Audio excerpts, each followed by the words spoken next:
এবার যদি ধাপধূপ গণহত্যার ব্যাপারে কথা বলি, তাহলে ধাপধূপ গণহত্যার যখন হয়েছিল সেটি হচ্ছে এপ্রিল মাসে 1971 সালে, সুনির্দিষ্ট দিন অজানা।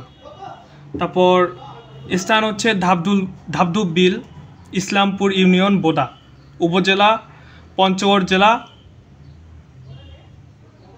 এবং তৎকালীন পূর্ব পাকিস্তান, বর্তমানে বাংলাদেশ। ভিকটিম প্রায় 3500 বাঙালি হিন্দু। অপরাধী পাকিস্তানি সেনাবাহিনী এবং স্থানীয় রাজাকার সহযোগীরা। ঘটনার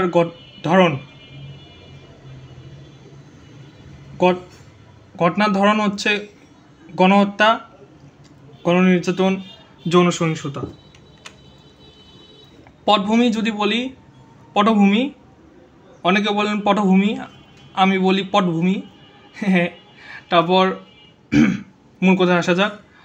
1971 সালের মার্চে শুরু হওয়া বাংলাদেশের মুক্তিযুদ্ধের শুরুতেই পাকিস্তানি সেনাবাহিনী স্বাধীনতাকামী শক্তি ও সংখ্যালঘু হিন্দু সম্প্রদায়ের উপর পরিকল্পিত হামলা শুরু করে।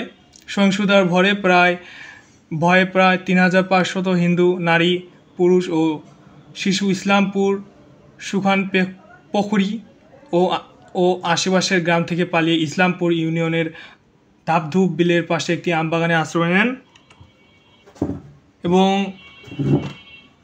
পাকিস্তানি সেনাবাহিনীর রাজাকারদের সহায়তায় এই গোপন আশ্রয়স্থল খুঁজে পাওয়া যায়।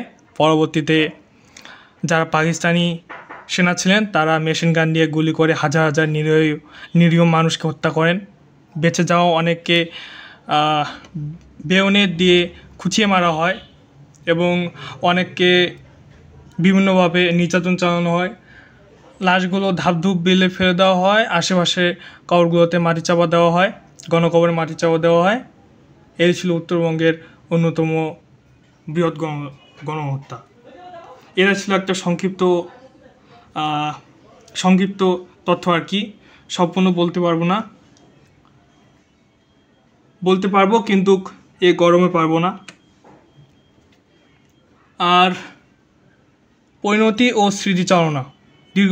দীর্ঘ কয়েক দশক এই গণহত্যার স্থানটি অবহেলিত ও অস্বীকৃত ছিল। 2011 সালের তৎকালীন জেলা প্রশাসক বনমালী ভৌমিকের নেতৃত্বে পঞ্চগড় জেলা পরিষদ এখানে একটি স্মারক ফলক স্থাপন করে।